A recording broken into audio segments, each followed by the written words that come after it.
Hello बच्चों, आप सभी लोग अच्छे हैं। चलिए ठीक है, आज हम कक्षा 12 की रसायन विज्ञान में चैप्टर नंबर 3 इलेक्ट्रोकेमिस्ट्री में जो हमारे न्यूमेरिकल्स कुछ बच गए थे हम उनको क्या करेंगे, सॉल्व करेंगे। ठीक है, तो हम लोग बिना टाइम को वेस्ट किए हुए स्टार्ट करते हैं। हमने क्वेश्चन नंबर 9 राइट किया हुआ है कि अनंत अणुता पर अमोनियम हाइड्रोक्साइड की मोलर चालकता क्या करनी है, ज्ञात करनी है। और दिया हुआ है बेरियम हाइड्रोक्साइड, बेरियम क्लोराइड और अमोनियम क्लोराइड की मोलर चालकताएं क्रमशः दी गई हैं। ठीक है, और वहां पर नीचे ब्रैकेट में दिया हुआ है कि मोलर चालकता ऑफ बेरियम हाइड्रोक्साइड का फॉर्मेशन कब हुआ, जब हमने क्या किया, बेरियम क्लोराइड की मोलर चालकता में 2 मोल सोडियम हाइड्रोक्साइड को ऐड किया और उसी में से 2 मोलर NaCl को क्या किया, सब्सट्रैक्ट किया, तब जाके किसका फॉर्मेशन हो गया, बेरियम हाइड्रोक्साइड का। ठीक है, कहने का मतलब ये है कि यदि हम इसको आयोनाइज करेंगे तो क्या होगा, बेरियम का आयन बनाएगा और साथ में 2 क्लोराइड का आयन बनाएगा। अगर हम इसको करेंगे तो क्या हो जाएगा, ये सोडियम आयन बनाएगा, कितने, 2। ठीक है, और साथ में 2 हाइड्रोक्साइड आयन बनाएगा। क्यों, क्योंकि हमने 2 मोलर सोडियम हाइड्रोक्साइड के लिए हुए हैं। और अगर हम इसको देखें तो क्या हो रहा है, 2 मोलर या 2 सोडियम आयन बनाएगा और साथ में क्या बनाएगा, 2 क्लोराइड आयन बनाएगा, है ना। क्यों, क्योंकि हमने 2 मोलर लिया हुआ। अब क्या करना है, इसमें इसको क्या करना है, ऐड करना। हमने इसको ऐड कर दिया। ऐड करने के बाद इसमें क्या करना है, इसको सब्सट्रैक्ट करना है। ठीक है, तो जब इसको सब्सट्रैक्ट करेंगे तो क्या होगा, माइनस के अंदर मल्टीप्लाई हो जाएगा, तो ये तो माइनस बन ही गया, साथ में ये भी क्या बन जाएगा, माइनस बन जाएगा। बन जाएगी, नहीं बन जाएगा। अब देखिए 2 क्लोराइड आयन से ये 2 क्लोराइड आयन प्लस का कट गया। अब ध्यान देना, 2 सोडियम आयन प्लस के माइनस से 2 सोडियम आयन प्लस के कट गए। अब बचे क्या, बेरियम आयन बचा और हाइड्रोक्साइड आयन बना, तो यही तो आपस में जुड़ करके बन जाते हैं बेरियम हाइड्रोक्साइड। बना कि नहीं बना। ठीक है, तो ये दिया हुआ है कि बेरियम हाइड्रोक्साइड का फॉर्मेशन ऐसे हुआ है। ठीक है, तो यदि हम इसको इक्वेशन नंबर 1 करते हैं, ठीक है, मैं इसको इरेज कर देता हूं क्योंकि ऐसे ही आयोनाइज होकर के ऐड होंगे। ठीक है, बात समझ में आ गई ना, मेरा कहने का मतलब क्या करें, अगर हम इसको इक्वेशन नंबर 1 मान लें, ओके, और यहां पर दिया हुआ है कि बेरियम हाइड्रोक्साइड की मोलर चालकता कितनी दी हुई है, ये दिया हुआ है, इक्वल कर देते हैं 523.28 के बराबर दिया हुआ है ना। अब क्या करें, दूसरा राइट कर लेते हैं, मोलर चालकता किसकी, बेरियम क्लोराइड की। बेरियम क्लोराइड की कितनी दी हुई है, 280.00। और एक तीसरा दिया हुआ है मोलर चालकता किसका, अमोनियम क्लोराइड का, कितना दिया हुआ है, 129.90। अब आप हमको ये बताएं कि ये मान लिया इक्वेशन नंबर 1 हो गया, ये इक्वेशन नंबर 2 हो गया और ये इक्वेशन नंबर 3 हो गया। ठीक है, तो हमको क्या करना है कि इन तीनों इक्वेशन में से कुछ घटाएंगे और कुछ जोड़ेंगे, तो हमको क्या मिलना चाहिए, अमोनियम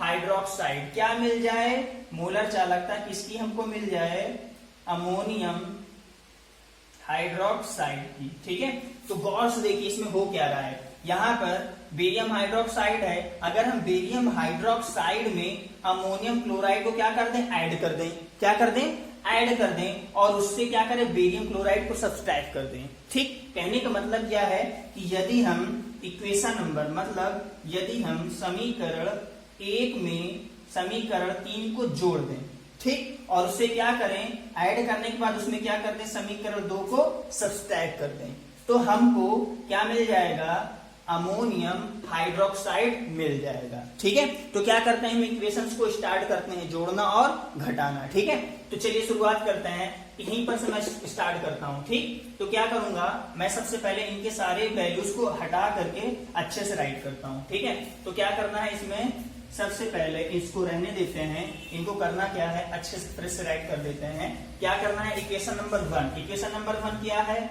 मोलर चालकता ऑफ बेरियम हाइड्रोक्साइड में क्या करना है, ऐड करना है। क्या ऐड करना है, मोलर चालकता ऑफ अमोनियम क्लोराइड। भाई यही तो बना था हमारा इक्वेशन नंबर 3, है ना। अमोनियम क्लोराइड को ऐड करना है और उसमें क्या सब्सट्रैक्ट करना है, मोलर चालकता ऑफ बेरियम क्लोराइड, यही तो करना था, है ना। हमको करना क्या है, अब देखो इसको क्या करते हैं, 2 मोलर कर लेते हैं, इसको क्या कर लेते हैं, 2 मोलर कर लेते हैं, क्योंकि जब 2 मोलर करेंगे तभी तो 2 क्लोराइड आयन बन जाएगा और इजीली क्या होगा, सब्सट्रैक्ट हो जाएगा। ठीक है, चलिए तो हम लोग क्या करते हैं, इनको क्या करते हैं, सॉल्व कर लेते हैं। ठीक, चलिए जब हम इनको सॉल्व करेंगे तो सबसे पहले इनकी वैल्यू राइट कर देते हैं। ये क्या दिया हुआ है 523.28। बहुत अच्छे से समझिएगा, बिल्कुल भी हिचकिचाइएगा नहीं, ओके। प्लस 2 का मल्टीप्लाई कर दें किसमें, अमोनियम हाइड्रोक्साइड अमोनियम क्लोराइड वाले में, मतलब 2 मल्टीप्लाई 280.00 माइनस करेंगे किसका, बेरियम क्लोराइड का। सॉरी यहाँ पर ये नहीं होगा, यहाँ पर क्या हो जाएगा 2 मल्टीप्लाई कराएंगे 190 है ना, 129.90 का, और सब्ट्रैक्ट करेंगे 280, ओके। और बाकी इन सभी की वैल्यू हम इधर राइट कर देते हैं, जिससे आपको समझ में भी आ जाएगा। भाई बेरियम हाइड्रोक्साइड कैसे बनता था, बेरियम हाइड्रोक्साइड तब बनता था जब हम इसमें क्या करते थे, बेरियम क्लोराइड में 2 मोलर चालकता ऐड करते थे सोडियम हाइड्रोक्साइड का, और क्या घटा देते थे, 2 मोलर अनंत अणुता का सोडियम क्लोराइड का। ये तो बात हो गई बेरियम हाइड्रोक्साइड की। अब उसमें क्या ऐड करना है, 2 अमोनियम क्लोराइड ऐड कर देते हैं, +2 अनंत अणुता पर अमोनियम क्लोराइड। अब उसमें क्या घटा दें, माइनस कर देते हैं, अनंत अणुता पर बेरियम क्लोराइड। अब गौर से देखो, यहाँ पर बेरियम क्लोराइड प्लस का और एक माइनस का तो मिल रहा है, तो हम इसको डायरेक्ट काट देते हैं। डायरेक्ट काट दिया। अब उसके बाद देखते हैं क्या होता है। हम लोग इसको क्या करते हैं, एक्सप्लेन करते हैं इधर वाली वैल्यू को, और इसको क्या करते हैं, इधर को भी कंफर्म कर लेते हैं। 523.28 प्लस 2 का मल्टीप्लाई कराएंगे तो ये कितना हो जाएगा, 2 9 जा 80, 2 9 जा 18, 119, 2 2 जा 415, 2 1 जा 2, प्लस के बाद अब इसको क्या करते हैं, माइनस कर दें 280। बाकी इसको एक्सप्लेन कर लेते हैं। भाई इसको अगर हम तोड़ेंगे आयनों में तो क्या हो जाएगा, 2 सोडियम का आयन बनाएगा कि नहीं बनाएगा, और साथ में राइट कर देते हैं लैम्डा, है ना। 2 सोडियम का आयन बनाया, साथ में प्लस लैम्डा 2 क्लोराइड का आयन बनाया, माइनस इसका अगर हम तोड़ेंगे तो ध्यान देना ब्रैकेट के अंदर लगा लेते हैं, 2 लैम्डा इनफाइनाइट सोडियम आयन बनाएगा, और साथ में क्या बनाएगा, 2 लैम्डा इनफाइनाइट क्लोराइड आयन बनाएगा। साथ में ये क्या रहेगा, +2 अमोनियम क्लोराइड का क्या हो जाएगा, 2 अमोनियम आयन हो जाएगा, और साथ में 2 लैम्डा क्लोराइड आयन हो जाएगा। ठीक है, अब क्या करना है, इनको ऐड कर दो, इन दोनों को ऐड कर दो, इसको सब्ट्रैक्ट कर दो। पहले इनको ऐड कर लेते हैं एक स्टेप में। तो क्या करना है, इसको ऐड करते हैं। जब ऐड करेंगे तो पॉइंट हो जाएगा 8, और 8 to 10 की 0 1 कैरी हो जाएगी, तो 9 3 12 1 13, 9 3 12 1 13, 5 2 7 1 8, और 5 2 7, इसे सब्ट्रैक्ट करेंगे कितना, 280.00, ओके। बाकी इसको देख लेते हैं, ध्यान से देखना, यहाँ पर 2 सोडियम का आयन प्लस में है, और अच्छा एक मिनट, एक स्टेप और इसको रख लेते हैं, है ना। क्या करते हैं, इसको लैम्डा 2 सोडियम आयन कर देते हैं, plus lambda infinite 2 chloride ion कर देते हैं, माइनस का अंदर मल्टीप्लाई कराएंगे तो 2 लैम्डा सोडियम आयन बन जाएगा, फिर अंदर मल्टीप्लाई होगा तो -2 लैम्डा क्लोराइड आयन बन जाएगा, बाकी 2 लैम्डा अमोनियम आयन रहेगा, और साथ में +2 लैम्डा क्लोराइड आयन हो जाएगा, ओके। अब देखना 2 प्लस का है और यहाँ पर 2 माइनस का, ये क्रॉस हो गया। यहाँ पर 2 प्लस का है, यहाँ पर 2 माइनस का, ये भी क्रॉस हो गया। अब बचे हमारे पास क्या, 2 क्लोराइड आयन बचे हुए हैं। सॉरी मैंने प्लस का काट दिया, क्या गड़बड़ हो गया ना, इसको काटना था। अब हमारे पास क्या बचे हैं, 2 क्लोराइड आयन बने हैं और 2 अमोनियम आयन बचे हैं। अगर हम इनको आपस में क्या करें, ऐड कर दें, तो क्या बन जाएगा, ये बन जाएगा 2 अमोनियम क्लोराइड। बन जाएगी नहीं भाई, ये आयन और ये आयन आपस में जब जुड़ेंगे तो अमोनियम क्लोराइड बन जाएंगे कि नहीं बन जाएंगे, है ना। और उसके बाद इसको क्या करेंगे, इनको ऐड और सब्ट्रैक्ट कर लेते हैं। इसको क्या करना है, सब्ट्रैक्ट करना है। तो क्या करेंगे, इसको जब सब्ट्रैक्ट करेंगे तो क्या हो जाएगा भाई, 8 से 0 जाएगा तो 8 आ जाएगा, ठीक है। 0 से 0 जाएगा, और उसके बाद 3 से 0 गया तो 3 आ जाएगा, और 8 से 8 जाएगा तो 0 आ जाएगा, और 7 से 2 जाएगा तो 5 आ जाएगा। 503.08 इक्वल टू क्या हो जाएगा, 2 इनफाइनाइट अमोनियम क्लोराइड। अब ध्यान देना, यहाँ पर हमको 1 अमोनियम क्लोराइड का निकालना है, 2 का नहीं निकालना है। तो क्या करना है, 2 का यहाँ पर डिवाइड कर दें, ठीक है। तो मैं इसको ऊपर उठा करके ला रहा हूं, lambda infinite ammonium chloride equal to क्या हो जाएगा 503.08/2। तो इसको जब हम सॉल्व करेंगे तो क्या हो जाएगा 2 2 जा 1 2 5 जा, उसके बाद 10 2 1 जा 0.25 जा 2 4 जा, इतना आएगा। ठीक है, siemens centimetre square mole inverse. Okay, ध्यान दीजिएगा हमारा न्यूमेरिकल ऐसे ही सॉल्व होगा। मे बी अगर कैलकुलेशन में कोई गड़बड़ी हो तो आप उसको चेक कर लें, बाकी हमारा आंसर यही आएगा। ठीक है, ओके चलिए इसके बाद हम लोग दूसरा न्यूमेरिकल देख लेते हैं। मैं बहुत ही इजी चला हूं, बहुत ही स्लोली चला हूं, जिसकी वजह से थोड़ी लेंथी होगी, बट सारे बच्चे इसको अच्छे से समझेंगे तो इसके बाद जब नेक्स्ट क्वेश्चन जब मिलेगा आप लोगों को तो इसको सॉल्व करने में कोई प्रॉब्लम नहीं आएगी। ओके बेटा, मैं दूसरा क्वेश्चन राइट कर लेता हूं। देखिए बच्चों, हमने क्या किया है, क्वेश्चन नंबर 11 राइट किया। ठीक है, जबकि क्वेश्चन नंबर जो हमारा 10 दिया हुआ है वो कैसा हो जाएगा, क्वेश्चन नंबर 9 के जैसा ही है बिल्कुल। क्यों? क्योंकि उसने क्या पूछा है, अनंत अम्लता पर बेरियम हाइड्रोक्साइड पूछा है। अनंत अम्लता पर क्या पूछा है, बेरियम हाइड्रोक्साइड। ठीक है, तो ये क्या हो जाएगा, अनंत अम्लता पर बेरियम क्लोराइड में क्या करेंगे, पहले क्या करेंगे, अनंत अम्लता का सोडियम हाइड्रोक्साइड 2 ऐड कर देंगे और उसमें से क्या करेंगे, 2 अनंत अम्लता पर सोडियम क्लोराइड को घटा देंगे। ठीक है, और इधर क्या करेंगे, इनकी सभी की वैल्यू राइट कर देंगे। भाई क्या हो जाएगा, इसको रखने के बाद इसमें ऐड कर देंगे वैल्यू को और इसको क्या करेंगे, सब्सट्रैक्ट कर देंगे, तो हमारा डायरेक्ट आ जाएगा बेरियम हाइड्रोक्साइड का। ठीक है, तो मैंने इसलिए इसको नहीं बताया है क्योंकि ये बिल्कुल क्वेश्चन नंबर 9 के जैसा ही है। तो क्वेश्चन नंबर 9 थोड़ा टफ था, इसलिए मैंने उसको पहले बता दिया। ठीक है, चलिए अब हम शुरुआत करते हैं क्वेश्चन नंबर 11 की ओर बढ़ते हैं। इसमें क्या पहले पढ़ लेते हैं कि 290 केल्विन पर 0.1 मोलर AgNO3 विलयन की विशिष्ट चालकता दे दी गई है। विलयन की क्या दे दी गई है, विशिष्ट चालकता, मतलब कि बता दिया गया है कितना है, 9.47 × 10⁻³ सीमेंस सेंटीमीटर स्क्वायर है। यदि इसी ताप पर, ठीक है, यदि इसी ताप पर, ओके, यही टेम्परेचर रहेगा कितना, 290 K, तो क्या होगा, Ag आयन तथा नाइट्रेट आयन की आयनिक चालकता 54.7 तथा 58.8 सीमेंस सेंटीमीटर स्क्वायर तुल्यांक इनवर्स हो तो AgNO3 की 0.1 मोलर विलयन में वियोजन की मात्रा ज्ञात कीजिए। ठीक है, तो क्या करना है, हमको वियोजन की मात्रा निकालना है। तो आपको शायद पता होना चाहिए कि यहाँ पर ये जो आयनिक चालकता दे दी गई है, तो आयनिक चालकता हमेशा कब होती है, जब विलयन अनंत अणुता पर होता है तभी उनकी आयनिक चालकता निकलती है। ठीक है, ओके।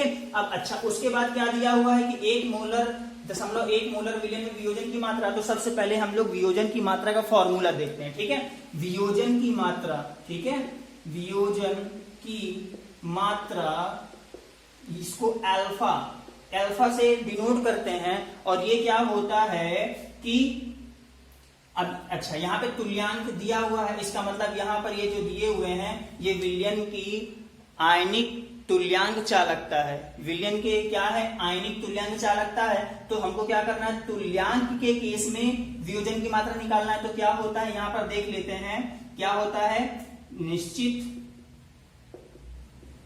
निश्चित आयतन पर विलयन की तुल्यांक चालकता बटे अनंत तनुता पर विलयन की तुल्यांक चालकता। ठीक है, देखिए वियोजन की जो मात्रा होती है वो क्या होती है, किसके बराबर होती है, निश्चित आयतन पर विलयन की तुल्यांक चालकता बटे अनंत तनुता पर विलयन की तुल्यांक चालकता। ठीक है, इनटू मल्टीप्लाई कर देंगे 100 का, तो क्या होगा, परसेंट में हमारी वियोजन की मात्रा आ जाएगी। ठीक है, ध्यान देना है आपको कि यहाँ पर जो आयनिक चालकता दी गई है ये क्या है, तुल्यांक की है कि मोलरता की है। ठीक है, अगर यहाँ पर मोल इनवर्स होता तो क्या दिया होता, आयनिक मोलर चालकता होता, और यहाँ पे क्या दिया, तुल्यांक इनवर्स दिया, इसका मतलब ये क्या है, आयनिक तुल्यांक चालकता है। ठीक है, तो तुल्यांक के केस में क्या होता है, विलयन की मात्रा निश्चित आयतन पर विलयन की तुल्यांक चालकता बटे अनंत अनंतता पर विलयन की तुल्यांक चालकता। ठीक है, अगर यहाँ पर मोलरता दे दी जाता या मतलब कि मोल इनवर्स होता तो ये क्या दिया होता, आयनिक मोलर चालकता हो जाती। ठीक है, आयनिक मोलर चालकता जब हो जाती तो यहाँ पर तुल्यांक की जगह हम लोग क्या कर देते, विलयन की मोलर चालकता कर देते। बात समझ में आया? अभी यहाँ पे तुल्यांक है तो तुल्यांक के केस में तुल्यांक चालकता रखेंगे, और अगर यहाँ पर मोलर इनवर्स होता तो क्या करते हैं, यहाँ पर निश्चित आयतन पर विलयन की मोलर चालकता कर देते। बात समझ में आई? फॉर्मूला सेम है, बस अंतर क्या है, तुल्यांक रहेगा तो तुल्यांक की चालकता राइट करेंगे, और अगर मोलर होता तो मोलर चालकता राइट कर देते। बाकी सेम फॉर्मूला वही रहेगा। ओके, चलिए तो हमको सबसे पहले यहाँ पर क्या निकालना है, निश्चित आयतन पर विलयन की तुल्यांक चालकता हमको निकालना है।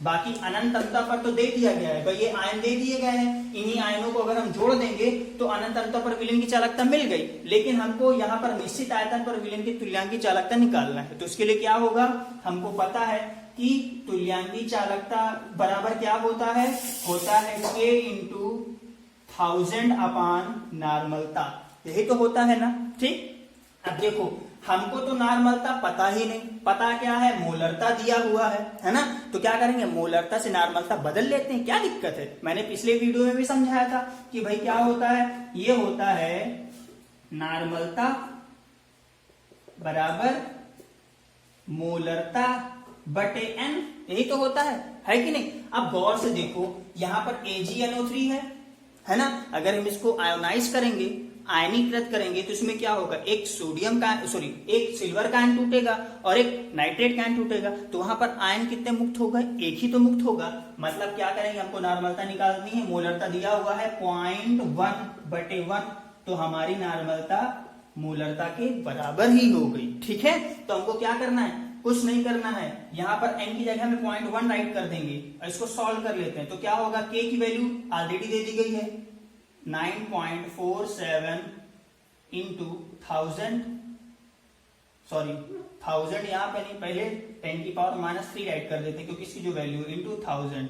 ओके, 1000 से -3 कट जाएगा, है ना, डिवाइडेड बाय 0.1। अब गौर से देखो, जब 0.1 है इसको जब हम ऊपर भेजेंगे, ठीक है, 0.1 को हम ऐसे भी राइट कर सकते हैं, एक काम करते हैं दशमलव बढ़ा देते हैं, है ना, क्या हो जाएगा, ये दशमलव से ये दशमलव कट गया, है ना। अब क्या करेंगे, 10 से जब भाग देंगे तो हमारा जो तुल्यांकी चालकता आ जाएगी वो आ जाएगी 94.7 आ जाएगी कि नहीं आ जाएगी भाई, गौर से देख लो, इसको कैलकुलेशन जब हम करेंगे गौर से देखो तो क्या होगा, 94.7 नहीं आएगा, क्या आएगा, और ये क्या है, एक निश्चित आयतन पर हुआ है, क्या है, ये एक निश्चित आयतन पर। ठीक है, चलो अब हमको पता चल गया कि एक निश्चित आयतन पर विलयन की तुल्यांक की चालकता कितनी हो गई, 94.7, और अनंत अनंतता पर जो विलयन की चालकता होगी वो क्या होगी, अनंत अनुता पर विलयन की जो चालकता होती है वो क्या होती, अनंत अनुता पर उपस्थित आयनों की चालकताओं को यदि हम टोटल कर देते हैं तो वो उसके बराबर होता है। भाई यही तो बताया था, क्या,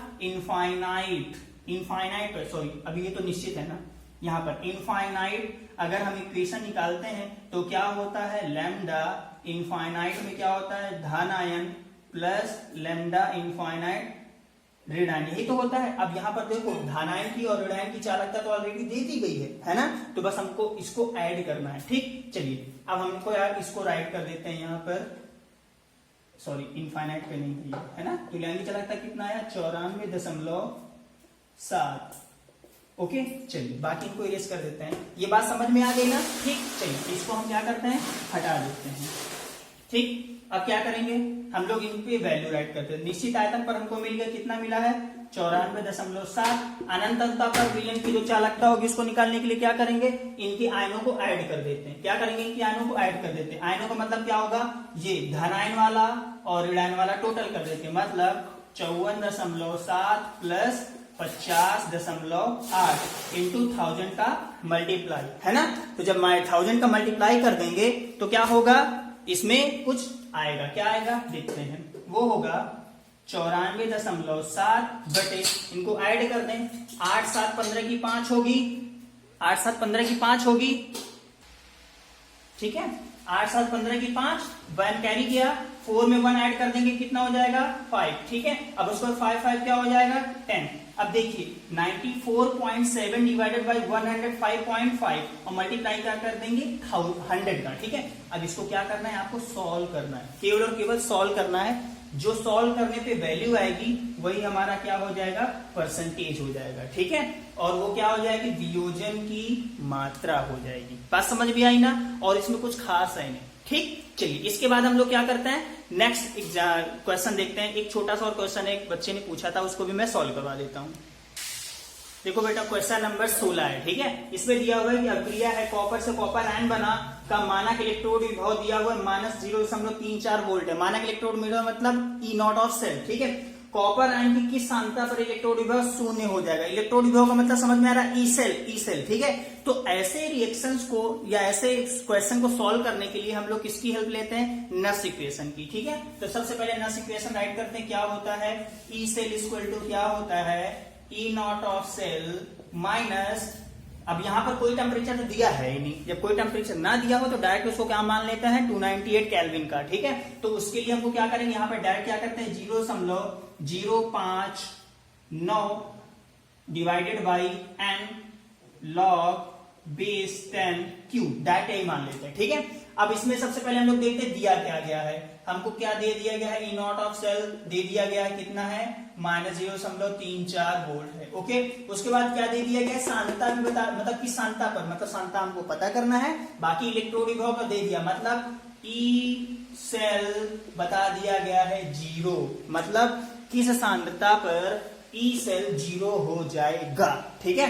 तो वही सांद्रता हमको क्या करना, फाइंड आउट करनी है। तो चलिए क्या करते हैं, रिएक्शन राइट कर लेते हैं। पहले क्या है, कॉपर से क्या बना है, कॉपर का आयन +2 इलेक्ट्रॉन मुक्त हो गया, ठीक है। तो क्यू की जगह में क्या राइट करते हैं, उत्पाद की सांद्रता बटे अभिकारक की सांद्रता।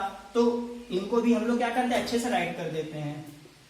ई cell equal to E naught of cell minus 0.059 by n log base 10। अब यहां पर क्या करेंगे, क्यू की जगह में क्या होगा, उत्पाद की सांद्रता क्या दिया हुआ है, कॉपर आयन डिवाइडेड बाई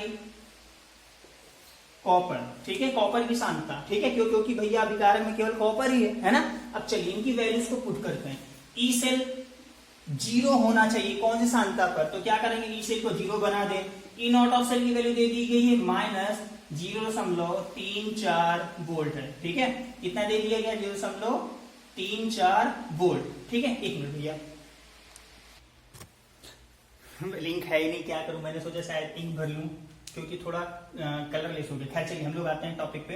क्या हो जाएगा, -0.34 ई सेल की वैल्यू में राइट कर दी, -0.059 बाई, अब यहाँ पर आयनों की संख्या कितनी मुक्त हो गई, 2, यहाँ पर डिवाइडेड बाई 2 हो जाएगा, इनटू लॉग बेस 10। अब आपको शायद पता होना चाहिए कि कॉपर की जो आयन की उसकी सांद्रता हमको निकालनी है, वही तो हमसे पूछा गया क्वेश्चन में, ठीक है, कॉपर आयन की सांद्रता, ओके। अब उसके बाद जो हमारा धातु होता है, कोई भी धातु होती है, उसकी भी सांद्रता कितनी के बराबर होती है, 1 के बराबर होती है। तो यहाँ पर हम 1 राइट करें और चाहे राइट ना करें तो उससे कोई दिक्कत नहीं, ठीक है। अब हमको करना क्या है, ये पक्ष को क्या करना है, यहाँ पर क्या है, माइनस है, माइनस के साथ इसे पूरा का पूरा उठा करके हम इधर ला देंगे, तो क्या होगा, ये प्लस बन जाएगा, नहीं बन जाएगा, ठीक है। तो क्या हो जाएगा, ये हो जाएगा 0.059 बटे 2 लॉग कॉपर आयन, ठीक है, की सांद्रता बराबर ये क्या हो जाएगा, -0.34, वो इसे के वैसे ही है, ठीक है। अब करना क्या है, हमको लॉग और कॉपर आयन को एक साइड रखना, बाकी सबको इधर पक्षांतर कर देंगे, मतलब लॉग बेस 10 है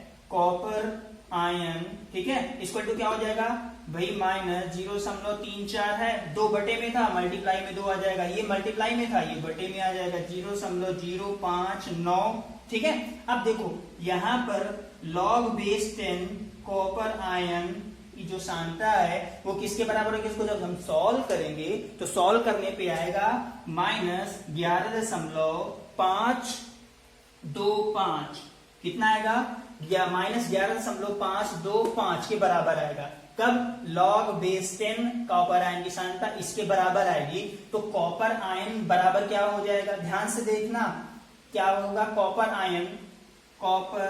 आयन कि सांता बराबर क्या हो जाएगी, log को जब हम हटाएंगे तो ये बन जाएगा 10 की पावर माइनस 11.525 बन जाएगा। ठीक है, क्या होगा जब हम log को हटाते हैं तो क्या होता है, 10 की पावर में वो कन्वर्ट हो गया। ठीक है, ये एक रूल होता है, क्या होता है, log a बराबर b अगर होता है, अगर हम यहां पर हटाएंगे तो क्या होगा, 10 की पावर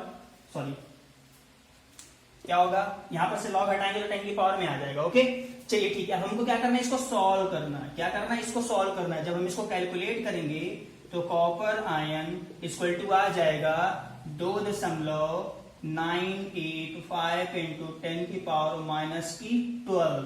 सांता हमारी इतनी आएगी मोलर। ओके, अच्छा, आपके जो बुक में जो आंसर दिया हुआ है 3.33 समथिंग जो दिया हुआ है भैया वो भी आएगा, बट क्या है, हम लोगों ने क्या किया यहाँ पे शॉर्ट, मतलब बहुत ज्यादा लेंथी। अभी जैसे इनको जब हम सॉल्व करते, जो हमने राइट किया 0.059 राइट किया है ना, अगर इनकी पूरी वैल्यू राइट कर देंगे तो क्या होती है 0.05921765, काफी लंबी सीरीज होती है। जब उन सभी को कैलकुलेट करेंगे तो आ जाएगा 3.35। तो क्या करते हैं हम लोग, कैलकुलेशन में ज्यादा प्रॉब्लम ना आए तो क्या करते हैं, 2 या 3 डिजिट ही लेते हैं, तो उसके अकॉर्डिंग हमारा आंसर इतना आएगा और ये राइट है। ओके, क्या है, ये राइट है। ओके, अच्छा, इसके बाद मैं क्या करूंगा, नेक्स्ट टॉपिक पे नया चैप्टर लेकर के आऊंगा।